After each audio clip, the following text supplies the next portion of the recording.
Alam mo ba na sa ating bayan, bawat tao, bagay, lugar, may kwento? Kaya tara, tuklasin natin ang mga sekreto ng kaysaysayan at kultura. Dito lang sa Filipino.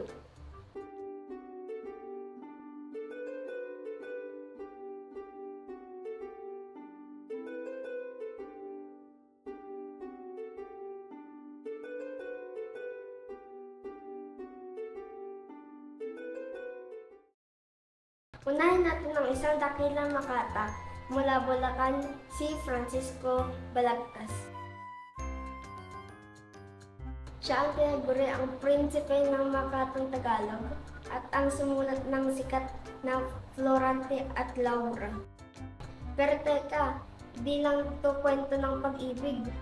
Ginamit niya Balagtas ang kanyang panulat bilang sandata laban sa kawalan ng katarungan ang kanyang panahon. Trivia time. Kung wala si Balagtas, baka wala rin Balagtasan. Ngayon, wala naman sa may kawayan.